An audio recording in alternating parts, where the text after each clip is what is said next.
નમસ્કાર દર્શક મિત્રો, અલ્ટિમેટ વેઇટ લોસમાં હું અશોક મોદી અને મારી સાથે એક્સપર્ટ ડૉક્ટર ભાવેશભાઈ ઠક્કર આપનું સ્વાગત કરીએ છીએ અને આપ નિહાળી રહ્યા છો અમારા GTPL ગુજરાતીની વિશેષ રજૂઆત કાર્યક્રમ અલ્ટિમેટ વેઇટ લોસમાં.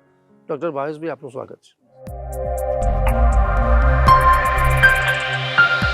વેઇટ લોસના એક્સપર્ટ ડૉક્ટર ભાવેશ ઠક્કર કે જેમને ઓબેસિટી વિષયનો અભ્યાસ 1998માં નડિયાદ ખાતે આવેલ JS આયુર્વેદિક કોલેજથી BMS કર્યા પછી પોતાના ક્લિનિકની શરૂઆત કરી હતી. પહેલા જ દિવસથી ડૉક્ટર ભાવેશ ઠક્કરે ઓબેસિટીની સારવારમાં 20,000 જેટલા પેશન્ટની સફળતાપૂર્વક સારવાર કરવાની સાથે સાથે વિશેષ ઓબેસિટીની સારવારમાં એક જ પેશન્ટનું 57 kg વજન ઘટાડવાની અસાધારણ સફળતા મેળવી છે. વેઇટ લોસ માટે ડૉક્ટર ભાવેશ ઠક્કરને 2007માં ગુજરાતના હેલ્થ મિનિસ્ટર શ્રી અશોકભાઈ ભટ્ટ દ્વારા સન્માનિત કરવામાં આવ્યા હતા. તેમજ 2021માં જાણીતી અભિનેત્રી નોરા ફતેહી દ્વારા ગુજરાતનું બેસ્ટ આયુર્વેદિક વેઇટ લોસ માટેનો એવોર્ડ પણ એનાયત થયો હતો. આજે સ્લિમ એન્ડ સ્માઇલના પ્રસિદ્ધ થયેલા બેનર સાથે ડૉક્ટર ભાવેશ ઠક્કર અમદાવાદ ઉપરાંત મહેસાણા, આણંદ, નડિયાદ ખાતે ઓબેસિટીની સમસ્યામાં વજન ઘટાડવાની શ્રેષ્ઠ સારવાર આપી રહ્યા છે.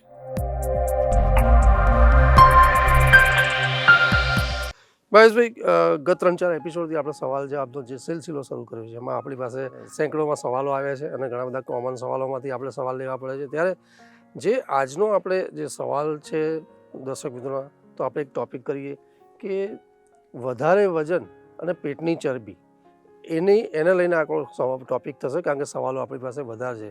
તો ભાવેશભાઈ, આપણે પૂછવાનું થશે કે જે શરીરના અલગ અલગ ભાગોમાં ચરબી જમા થાય છે, આપણે જોયું છે, પણ પેટ ઉપર જે ચરબી વધારે થતી હોય છે એ જોવાતી હોય છે, એ વધવાનું કારણ શું, એની વાત છે. તો જે જાડાપણું છે, જે લોકોનું વજન વધતું હોય છે, તો એનો જે અમારો 25 વર્ષનો અનુભવ છે એ પ્રમાણે અમે એને 4 કેટેગરીમાં મૂક્યા છે. એક જાડાપણું એવું છે, એક ઓબેસિટી એવી છે કે એમાં ફક્ત ને ફક્ત પેટ ઉપર ચરબી વધતી હોય છે. બીજો પ્રકાર એવો છે કે એમાં લવ એન્ડ એટલે કે પેટના સાઈડના ભાગમાં ચરબી વધતી હોય છે.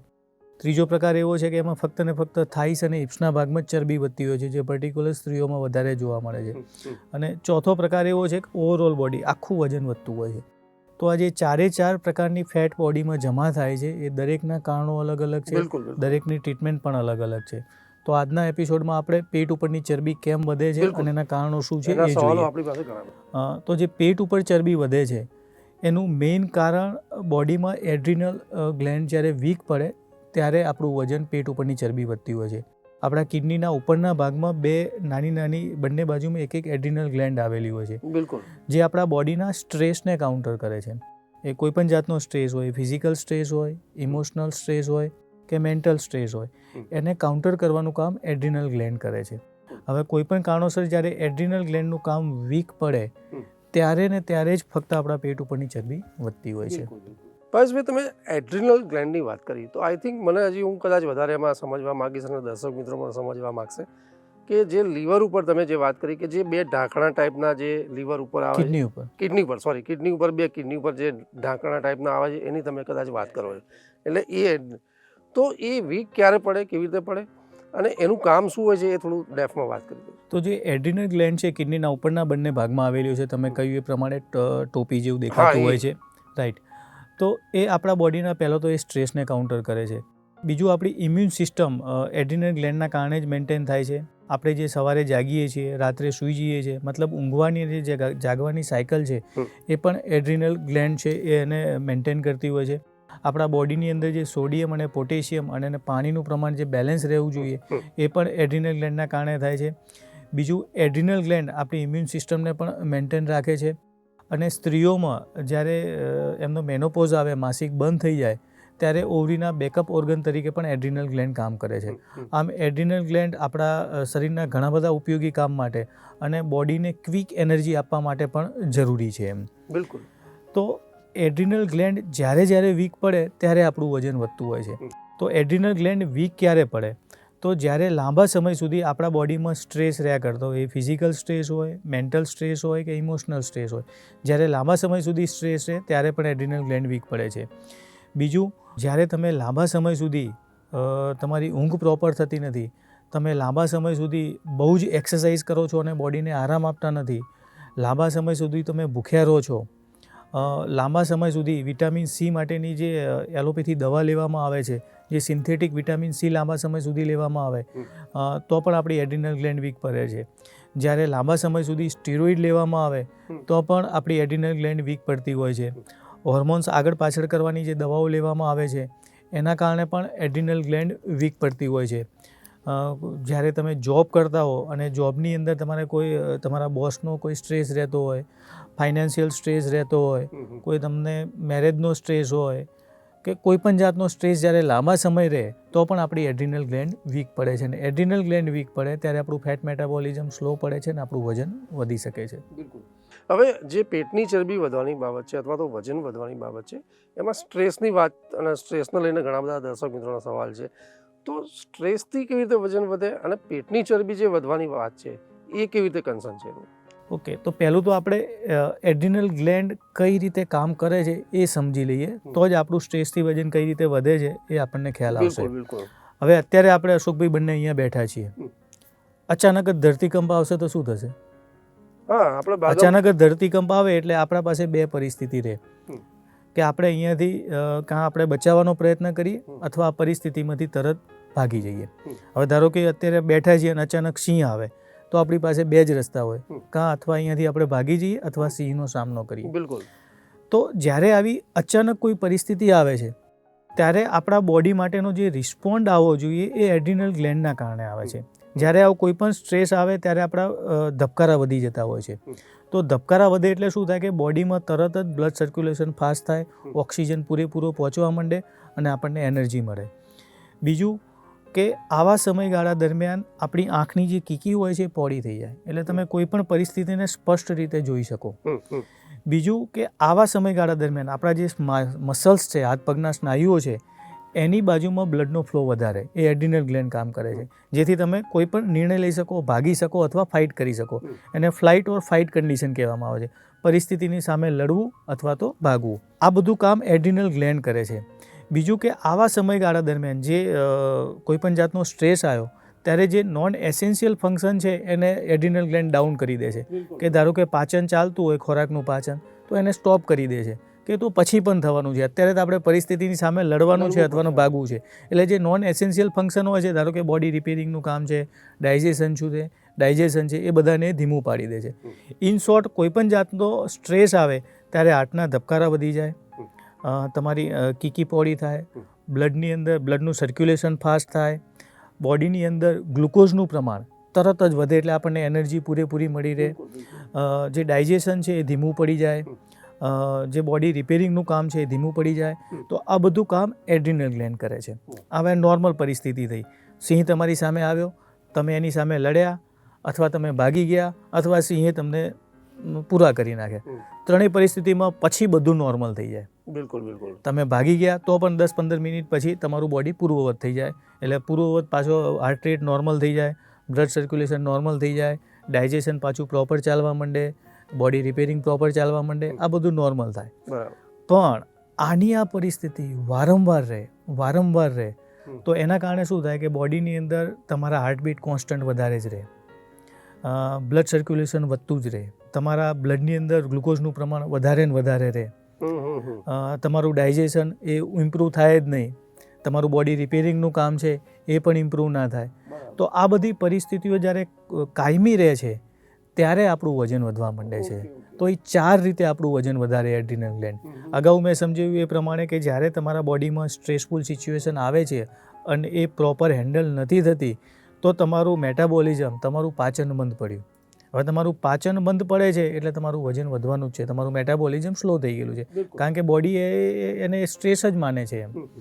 બીજું કે જ્યારે સ્ટ્રેસ આવ્યો ત્યારે એડ્રિનલ ગ્લેન્ડમાંથી જે કોર્ટિસોલ હોર્મોન્સનો સ્ત્રાવ થાય છે એ આપણા સ્નાયુઓમાંથી બ્લડની અંદર ગ્લુકોઝનું પ્રમાણ વધારે, કારણ કે એનર્જી બોડીને મળી રહેવી જોઈએ, એટલે કોન્સ્ટન્ટ આપણા બ્લડની અંદર ગ્લુકોઝનું પ્રમાણ વધતું જાય છે. અને ગ્લુકોઝનું પ્રમાણ વધે એટલે અગાઉ સમજાવ્યું એ પ્રમાણે જેમ ખોરાકથી ગ્લુકોઝનું પ્રમાણ વધે એવું સ્ટ્રેસના કારણે વધ્યું ને એના કારણે ઇન્સ્યુલિન રેઝિસ્ટન્સ થાય ને તમારું વજન વધે. બીજું કે જ્યારે બોડી સતત સ્ટ્રેસફુલ સિચ્યુએશનમાં હોય ત્યારે તમારી ઊંઘ પ્રોપર થતી નથી, અને તમારી ઊંઘ પ્રોપર ના થાય એટલે તમારો ગ્રોથ હોર્મોન પ્રોપર રિલીઝ ના થાય અને એના કારણે તમારું બોડી રિપેર પણ ના થાય અને તમારું વજન પણ વધે. બિલકુલ બિલકુલ. ચોથી વસ્તુ કે જ્યારે સ્ટ્રેસફુલ સિચ્યુએશન હોય ત્યારે ધ્રેલિન અને લેપ્ટિન નામના બીજા 2 હોર્મોન્સ હોય છે, એ પણ બોડીમાં પ્રોપર કામ કરતા હોતા નથી. એટલે તમારો ભૂખ ઉપરનો કંટ્રોલ જતો રહે અને તમે વારંવાર ખોરાક લો અને વધારે ખોરાક લો, જેના કારણે પણ તમારું વજન વધે છે. આમ એડ્રિનલ ગ્લેન્ડ જ્યારે વીક થાય ત્યારે આ 4 પરિસ્થિતિઓથી આપણું વજન વધે અને પર્ટિક્યુલર પેટના ભાગમાં ચરબી વધે. બિલકુલ. ભાવેશભાઈ, આપનો વિશેષ આભાર કે જે લોકો સવાલ કરતા હોય છે કે ભાઈ સ્ટ્રેસમાં કેમ વજન વધે, તો આપણે ખૂબ સુંદર વાત કરી કે જે સ્ટ્રેસમાં એક તો તમારી ઊંઘ કેવી રીતે ડિસ્ટર્બ થાય છે, બીજું પાચન પ્રક્રિયા ઉપર કેવી અસર થાય છે, અને એ સ્ટ્રેસમાં કેવી રીતે વજન, પેટની ચરબી વધવાની બાબત છે, એ ખૂબ સુંદર વાત કરી.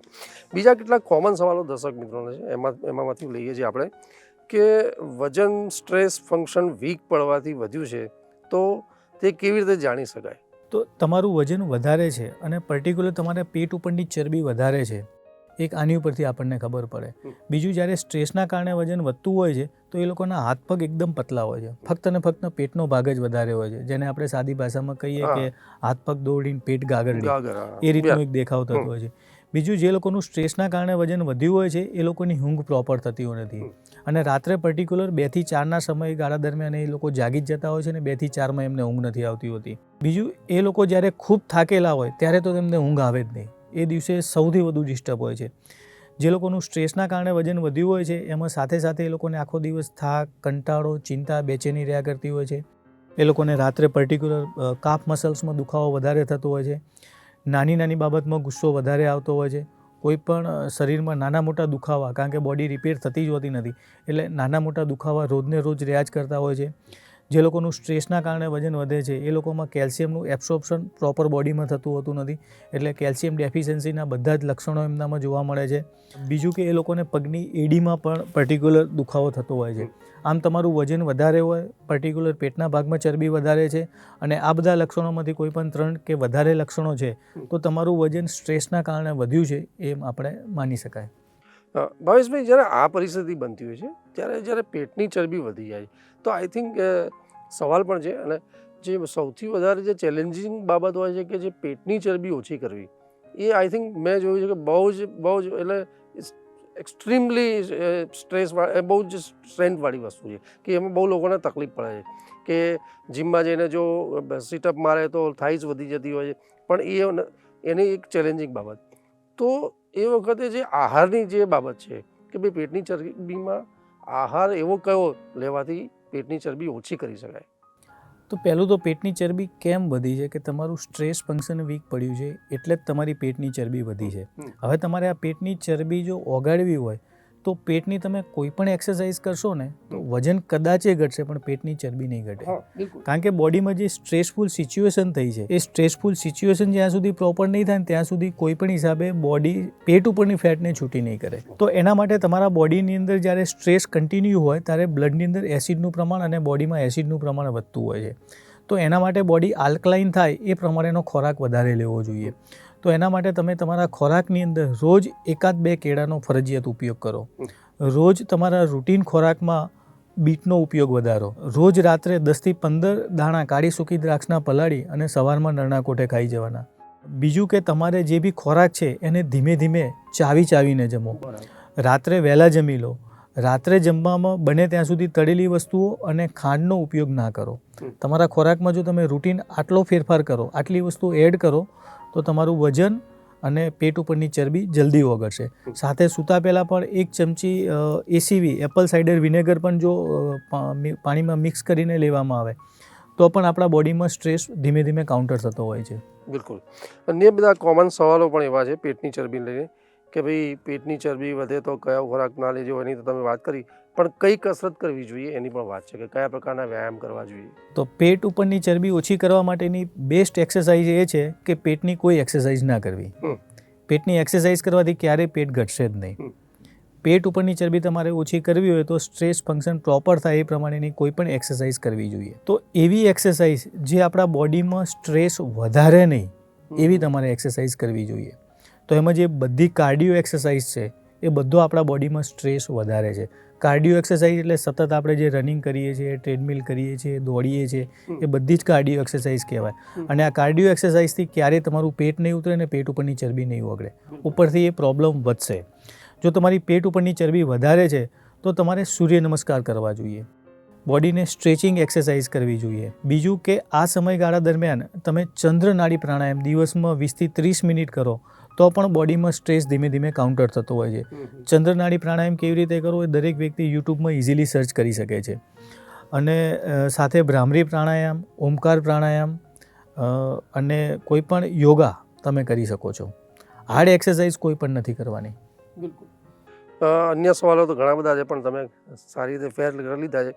પણ કોમન સવાલોમાં બીજા એક સવાલો છે કે ભાઈ સ્ટ્રેસ ફંક્શન વીક હોય ત્યારે વધુ પડતું ભૂખ્યા કેમ ના રહેવું જોઈએ? બોડીમાં સ્ટ્રેસ ફંક્શન વીક છે એનો મતલબ શું થયો કે બોડી કોઈ પણ પ્રકારના સ્ટ્રેસને બેલેન્સ નથી કરી શકતી. હવે જ્યારે તમે વધુ પડતા ભૂખ્યા રહો તો એનો સ્ટ્રેસ પણ બોડીમાં આવે જ છે, એટલે તમારું સ્ટ્રેસ ફંક્શન વધારે વીક પડે છે. બીજું કે જ્યારે તમારું સ્ટ્રેસ ફંક્શન વીક છે અને તમારું વજન વધારે વધ્યું છે અને એની અંદર તમે વધારે ભૂખ્યા રહેશો તો સાથે સાથે તમારું થાઇરોઇડ ફંક્શન પણ વીક પડશે. અને થાઇરોઇડ ફંક્શન વીક પડવાથી પાછું તમારું વજન વધશે. થાઇરોઇડ ફંક્શન વીક પડે એટલે ફરીથી મેટાબોલિઝમ ડાઉન પડે. એટલે જ્યારે તમારું પેટ ઉપર ચરબી વધારે હોય, સ્ટ્રેસના કારણે વજન વધ્યું છે, ત્યારે બિલકુલ ભૂખ્યા ના રહેશો. દર 3-4 કલાકે થોડું થોડું તમારે ખાવું જ જોઈએ. ભાવેશભાઈ, હવે જે સવાલો આપણી જોડે છે એવા તમે આગળ ઘણી બધી વિગતવાર વાત કરી, પણ એમાં પણ સવાલ થાય છે કે ભાઈ કાર્ડિયો એક્સરસાઇઝ કેમ ના કરવી જોઈએ એની વાત છે. તો બોડી જ્યારે સ્ટ્રેસફુલ સિચ્યુએશનમાં છે, બોડીમાં સ્ટ્રેસ વધારે છે, ત્યારે જો કાર્ડિયો એક્સરસાઇઝ વધારે કરવામાં આવે તો તમારું વજન વધારે વધે છે. તો કાર્ડિયો એક્સરસાઇઝ કોને કહેવાય પહેલાં સમજી લો. તો જેની અંદર તમારા હાર્ટબીટ કોન્સ્ટન્ટ 135 અથવા એથી વધારે વધતા હોય તો એને કાર્ડિયો એક્સરસાઇઝ કહેવામાં આવે છે. ધારો કે તમે રનિંગ કરો છો, જોગિંગ કરો છો, ટ્રેડમિલ ઉપર દોડો છો, સાયકલિંગ કરો છો, કે જેની અંદર કોન્સ્ટન્ટ આપણા હાર્ટબીટ વધતા હોય ને એ બધી કાર્ડિયો એક્સરસાઇઝ કહેવામાં આવે છે. અને કાર્ડિયો એક્સરસાઇઝ જે છે ને એ બોડીને ફિટનેસ આપે છે, એનાથી વજન જલ્દી નથી ઘટતું હોતું. કાર્ડિયો એક્સરસાઇઝમાં એવું છે કે જ્યારે તમે એક્સરસાઇઝ કરતા હો ત્યારે એ બોડીની અંદર, બ્લડની અંદર જે ગ્લુકોઝ રહેલું છે એનો યુઝ કરે છે અને બોડીને એનર્જી એમાંથી મળી રહે છે. હવે તમારું જ્યારે સ્ટ્રેસ ફંક્શન વીક હોય ત્યારે કાર્ડિયો એક્સરસાઇઝ લાંબા સમય સુધી કરવામાં આવે તો એનો જે સ્ટ્રેસ છે એ બોડી પ્રોપર કાઉન્ટર નથી કરી શકતી. અને કાર્ડિયો એક્સરસાઇઝ જ્યારે વધારે કરવામાં આવે અને આપણું સ્ટ્રેસ ફંક્શન વીક હોય ત્યારે બ્લડની અંદર કોર્ટિસોલ હોર્મોન્સનું પ્રમાણ ખૂબ વધી જાય છે. અને કોર્ટિસોલ હોર્મોન્સ એક કેટાબોલિક હોર્મોન છે. એ શું કામ કરશે કે બોડીને તરત એનર્જી મળી રહે એ માટે તમારા હાથ પગના જે સ્નાયુઓ છે એમાંથી બ્લડની અંદર ગ્લુકોઝનું પ્રમાણ વધશે. અને બ્લડની અંદર જે ગ્લુકોઝનું પ્રમાણ વધશે એ પછી જો બોડી એને પ્રોપર યુઝ નહીં થયો હોય તો વધારાનું જે ગ્લુકોઝ છે એ પર્ટિક્યુલર પેટના ઉપર જમા થઈ જશે. કારણ કે બોડી તમારું સ્ટ્રેસફુલ સિચ્યુએશનમાં છે એટલે જે વધારાનું ગ્લુકોઝ છે એને વાઇસરલ ફેટ તરીકે બોડીના જે એસેન્શિયલ જે પાર્ટ છે એની આજુબાજુમાં જમા કરવા માંડશે. મતલબ તમારું લીવર છે, સ્ટમક છે, ગોલબ્લેડર છે, એની આજુબાજુમાં ફેટ વધશે. માટે જે લોકોનું સ્ટ્રેસ ફંક્શન વીક હોય એમને કાર્ડિયો એક્સરસાઇઝ ના કરવી જોઈએ. બિલકુલ. બીજું તમે તમારી વાતમાં કહ્યું ભાવેશભાઈ કે જ્યારે સ્ટ્રેસ ફંક્શન વીક હોય તો કયો ખોરાક લેવો જોઈએ એની વાત કરી, પણ સવાલ એ પણ છે કે કયો ખોરાક ના લેવો જોઈએ એની પણ વાત કરી. હા, તો સ્ટ્રેસફુલ સિચ્યુએશનમાં કયો ખોરાક ના લેવો એ પણ એટલું જ અગત્યનું છે. તો જે લોકોનું સ્ટ્રેસ ફંક્શન વીક છે એ લોકોએ વધારે પડતા સુગરી આઇટમ એટલે કે ચોકલેટ છે, બિસ્કિટ છે, એ બધી વસ્તુઓનો ઉપયોગ ટાળવો જોઈએ. કોલ્ડ ડ્રિંક્સ બિલકુલ ના લેવા જોઈએ, આલ્કોહોલ ના લેવો જોઈએ, બજારના નાસ્તા છે એનો બને ત્યાં સુધી ઉપયોગ ટાળવો જોઈએ, ફાસ્ટ ફૂડનો ઉપયોગ ટાળવો જોઈએ, જે વિટામિન સીની સિન્થેટિક દવા આવે છે એ પણ એવોઇડ કરવી જોઈએ, વધુ પડતા સ્ટીરોઇડ ના લેવા જોઈએ, પેઇન કિલર ના લેવી જોઈએ. મતલબ જે ખોરાકથી બ્લડનું એસિડ લેવલ વધતું હોય એ બધી જ વસ્તુઓ એવોઇડ કરવી જરૂરી છે. બિલકુલ. બીજું આપણે કહ્યું કે જે ચંદ્રનાડી પ્રાણાયામ કરવાની તમે વાત કરી, તો ચંદ્રનાડી પ્રાણાયામ તો જે લોકો યોગા કોન્શિયસ કરે છે, રેગ્યુલર કરતા હોય છે, તો એ લોકોએ આ પ્રાણાયામ કેમ કરવો જોઈએ અને એનાથી કઈ રીતે ઇફેક્ટ આવતી હોય છે? તમારું સ્ટ્રેસ ફંક્શન વીક છે અને એના કારણે તમારું વજન વધ્યું છે તો એની અંદર આપણા બ્લડની અંદર એસિડનું પ્રમાણ વધતું હોય છે. તો એને કંટ્રોલ કરવા માટે ચંદ્રનાડી પ્રાણાયામ કરવાનું કહ્યું છે. ચંદ્રનાડી પ્રાણાયામ એટલે કેવું છે કે તમારે ડાબા નાકથી શ્વાસ લેવાનો હોય છે અને જમણા નાકથી શ્વાસ બહાર કાઢવાનો હોય છે. અને એની અંદર પણ પર્ટિક્યુલર એવું છે કે જ્યારે આપણે શ્વાસ લઈએ છીએ, ઇન્હેલ કરીએ છીએ, ત્યારે ઓક્સિજન આપણા શરીરમાં આવે છે અને બ્લડની અંદર જ્યારે ઓક્સિજનનું પ્રમાણ વધે ત્યારે એસિડનું પ્રમાણ થોડુંક વધે છે. અને જ્યારે આપણે કાર્બન ડાયોક્સાઇડને બહાર કાઢીએ છીએ, એક્સેલેશન કરીએ છીએ, ત્યારે બ્લડની અંદર એસિડનું પ્રમાણ ઘટે છે. તો ચંદ્રનાડી પ્રાણાયામમાં કેવું કરવાનું છે, જે ઇન્હેલેશન છે એના કરતાં એક્સેલેશન વધારે કરવાનું હોય છે. મતલબ ઓક્સિજન જેટલો લેવાનો છે એના કરતાં કાર્બન ડાયોક્સાઇડ બહાર વધારે કાઢવાનો છે. તો આ પ્રમાણે જ્યારે ધીમે ધીમે કરવામાં આવે એટલે બ્લડમાં આલ્કલાઇનનું પ્રમાણ વધે છે, એસિડ કંટ્રોલમાં આવે છે અને એસિડ કંટ્રોલમાં આવવાથી આપણું સ્ટ્રેસ ફંક્શન ધીમે ધીમે ઇમ્પ્રૂવ થાય છે. મતલબ જે પણ પ્રાણાયામ આપણા બોડીમાં, બ્લડમાં એસિડના પ્રમાણને કંટ્રોલ કરે, આલ્કલાઇન પ્રમાણ વધારે, એ બધા જ પ્રાણાયામ આમાં હેલ્પફુલ છે. તો એમાં એક ચંદ્રનાડી પ્રાણાયામ છે, બીજો ભ્રામરી પ્રાણાયામ છે, ત્રીજો ઓમકાર છે. આ ત્રણ જે પ્રાણાયામ છે એ મતલબ બોડીની અંદર ઠંડક આપે છે, કાલ્મિંગ ઇફેક્ટ આપે છે.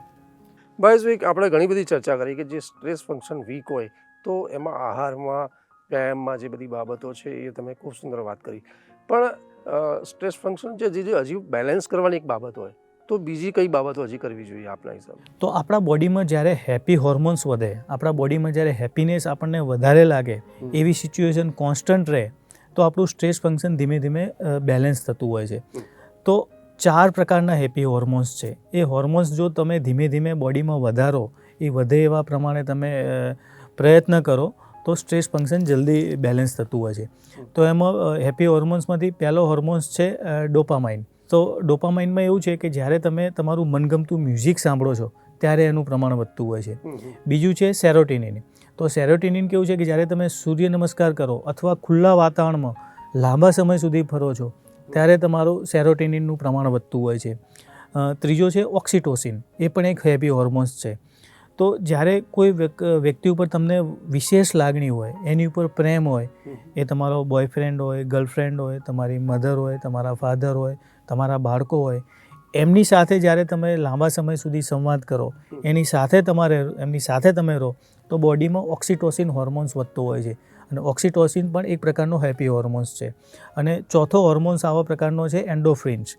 તો જ્યારે તમે હીટ વર્કઆઉટ કરો, હાઈ ઇન્ટેન્સિટી ઇન્ટરવલ એક્સરસાઇઝ કરો ત્યારે પણ એનું પ્રમાણ વધતું હોય છે.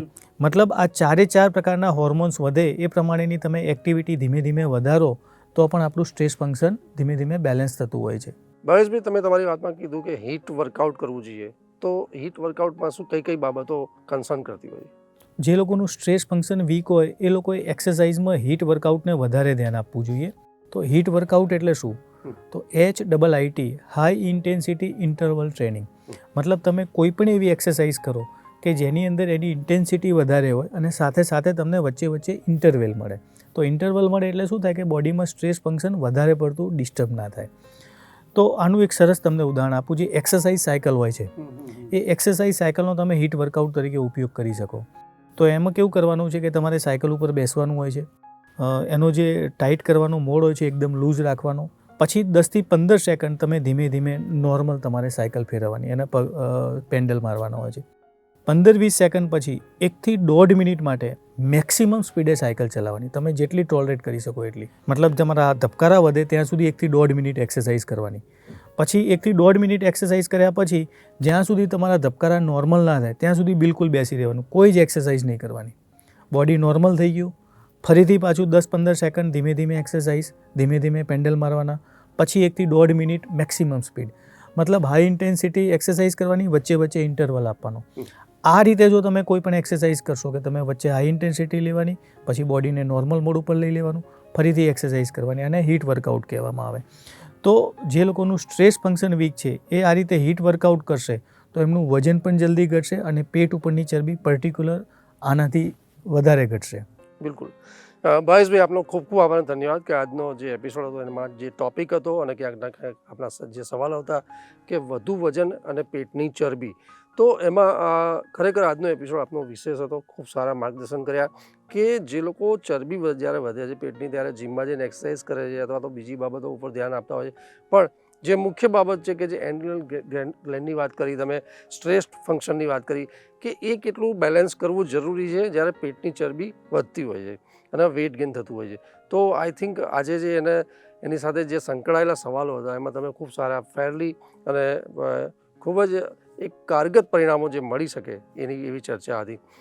દર્શક મિત્રો, આપના બીજા ઘણા બધા મારી પાસે સવાલ છે, લાંબુ લિસ્ટ છે ભાવેશભાઈ, પણ સમયની અહીંયા મર્યાદા છે અને કાર્યક્રમ સમાપન તરફ છીએ. પરંતુ નેક્સ્ટ એપિસોડમાં હજી પણ આપણે આપના જે સવાલો છે લેવાનો પ્રયત્ન કરીશું. મોરેવર કે જે નવા લોકો અમારી સાથે જોડાયા છે આ સિરીઝમાં, એ લોકો પણ આપના જો વેઇટ લોસમાં કોઈ આપના સવાલો હોય, આપને કોઈ પ્રતિક્રિયા હોય તો જે સ્ક્રીન ઉપર જે નંબર છે એની પર ચોક્કસપણે આપ ફોન કોલ્સ, SMS, વોટ્સઅપ કરી અને ડૉક્ટર ભાવેશભાઈ સાથે સમાધાન લઈ શકો છો અથવા તો કાર્યક્રમમાં સવાલ કરી શકો છો.